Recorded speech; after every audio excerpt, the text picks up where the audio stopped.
I'm going to bet most of you watching or listening to this have never heard of a woman named Vera Good. All the more reason why we're going to talk about her tonight. A lifelong educator, Vera Good created one of Ontario's first programs for gifted students. She was also the first female inspector of schools in the province of Ontario. But beyond that, she has a direct connection to TVO. She was sort of Pokeroo's mother. Here to explain, Nancy Silcox, author of The Exceptional Vera Good, A Life Beyond the Polka Dot Door. And we are delighted that you braved the 401 to make it all the way in from Kitchener-Waterloo to our studio tonight. I love talking about Vera, so I am delighted to be here. Let's do it, Nancy. Let's get the basics out of the way. She's from where originally? Born in Waterloo North, country school, country home. So her birth and her education are Waterloo County. And Mennonite as well. Yes. How did that inform her life? It made her a very plain-speaking person, a very hard-working person, a person who knew her roots and appreciated her roots. It also meant that at a certain point, she was, I guess, instructed by her church to go on an international mission to improve the world, and they sent her in 1946 to India. What did she do there? That's right. Well, she worked there was a revolution going on, obviously, independence. And there were many relief camps in the area, and she was there really to help the thousands of refugees that were moving from one area to the other, India. It was a very troubled time in India. Indeed. And yes, and she was there to do whatever needed to be done. She went to see Mahatma Gandhi speak in 1948, and the very next day after that speech, pick up the story. Yes, that's right. I remember her saying, you know, I was as close to him, I could see the lines on his face. And it was very exciting for her, of course, but the next day he was assassinated by an extremist. And I remember her telling me that, she said, the whole city went calm. It went quiet. They were obviously waiting to find out, was it a Muslim, was it a Hindu who had killed him? And it was and of course, violence erupted after that, but it was a very exciting time. And it was a Hindu extremist. It was, yes, that's right. Let's talk a bit about her personal life, because this is a woman who for many years was very much devoted to her good works, eventually her career. There was a man with whom she worked at this time. It looked like marriage was in the offing, and then doctors discovered a tumor in her abdomen. That's right. Pick up the story from there. It was her first love. She had worked very closely with this gentleman in India, and they had an understanding, she said.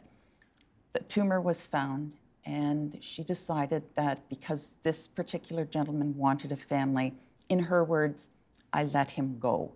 And it's something that she carried for the rest of her life. And they did never see each other. Again, he was American. When she returned to Canada, he returned to America, and it was a lost love. So because she had the surgery, she could no longer have children, That's right. And that was the end of her relationship. That's right. Mm-hmm. She comes back, she wants to be a teacher. Mm-hmm. How come? She'd always wanted to be a teacher. From the time she was 4 years old, she counted the days, and there was a delightful story she told me that when she was this little girl and the teacher would walk past her house, she would go out and say, Miss Hallman, when can I go to school? I want to go to school so badly. And finally, it was her time to go to school. She was very smart. She was very achievement-oriented. But in that culture, she left school after grade 8. There was nothing about it. Little girls and little boys left school after grade 8, and they worked. And that went on for her for many years. She was, however, I think without question, and we're going back right now 60, 65 years, one of the most educated women in Ontario at the time. I mean, talk about where she went to post-secondary. Yes, well, she started her high school education at age 27, went on to Teachers College, taught for a couple of years, but then felt that she wanted more education. And she did an undergraduate degree at Goshen College, which is a Mennonite college in Indiana, went on to Northwestern in Chicago to do her master's, and then finished up with her PhD, or EdD, at Columbia University. So In New York. in New York. She got right. around. She did. She did. I remember asking her, Vera, you were a country raised. How did you feel about living in New York? Oh, Nancy, she said it was great fun. I loved New York. Who doesn't? Okay, in the mid-1950s, she becomes one of a very small handful of female school principals in Ontario, and she developed one of the first ever programs for gifted kids. Any theories as to why she was apparently so far ahead of the curve? And she was years ahead of the curve, most definitely. There was an interest that she gained first at Northwestern because gifted education was years ahead in the United States than Canada. And she had taken courses in gifted education at Northwestern and then on to Columbia. But she was way ahead of the curve. She had a feeling that children had to fly, and bright children weren't allowed to fly. And that was something that she felt that gifted education could do. She also felt very strongly that these were the potential leaders of society and they weren't receiving what they needed. One of the things that she said was, when I first started to talk about gifted education to teachers, teachers would say to me, those aren't the kids that need help, it's the slow learners. But Vera had a very different perspective. Those kids who were unfulfilled in school really needed to fly. That was her own word. They needed to fly. Nancy, how did she feel about working in a field which at that time was really completely dominated by men? Vera had some tough times. Someone asked me when I was doing publicity for the book, but nothing really bad happened to Vera's life. And I said, no, that's not right. She was so capable. She was way ahead of the curve as far as women in education were concerned. And she rose to a certain point in education, and then it stopped. She hit the ceiling at some point. She did. She did. And despite her creativity and Vera was not an ambitious person, but she was a confident person. And she just was not accepted. She was the only woman in the upper echelons of the school board where she worked. And she really felt that she had reached as far as she could go. Would I say she was discriminated against? I feel she would. It was a tough time for her for 2 years, and she could go no further. And it was a very down time for Vera Good. Fortunately, in the mid-1960s, she got a phone call that would change her life and actually the lives of children all over Ontario. She got a call from a woman named Dorothy Dunn, who was an official in what they then called the Department of Education at Queen's Park, not the ministry, the department. And here's how the call went. Vera, you're being called back to Toronto for special assignment. Education Minister Bill Davis just announced in the legislature that educational TV will be up and running in a year, and we need you here to work on it. You've got to get yourself down to Toronto immediately. What was her reaction to that call? Poor Vera was devastated. She had moved into a new position as inspector of schools in Waterloo. She'd been put back to Waterloo area. It was a tough job. They had to drive all over the province. And she felt that she hadn't even gotten her feet wet.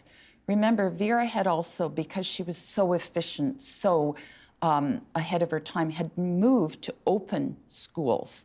And that had been the pattern of her working life, was get this open, we need you another place. So this was just another example of, I want another couple of years to learn this inspector's position, and now you're moving me again. And besides, television, we didn't even have a television at home. Well, this is now admittedly 50 years ago. 50 years later, TVO, of course, is very much used by teachers in the classroom, elementary, secondary, post-secondary, but not then. How did teachers react to the news that TVO was going to be created? They were frightened. This was the early 70s. Television was new. They felt very much that television was going to take their jobs away. And that was a huge part of Vera's role at TVO, was to convince teachers across Ontario that television was your friend. It wasn't trying to take your job away. That was a part of her role that probably not too many people are aware of, seeing her as the producer of children's programs. But there were, at the very beginning, I think she said about 10 vans that were stationed all over Ontario, Ottawa, Sault Ste. Marie, Windsor, with technicians. And they would insinuate themselves, invite themselves into classrooms to say, this is what you can do for your kids. Of course, it was Vera's role to do program guides as well. So that was an unsung part of what her role was as Executive Director of Children's Programming. I'm going to ask Larry behind camera 3 to bring our little friend onto the set, because I think it's fair to say that Vera was sort of the mother to the Polkaroo. And here he is, Well, in his polka dot rompers. Yes, the conceptual idea of the Polkaroo came from Vera Good.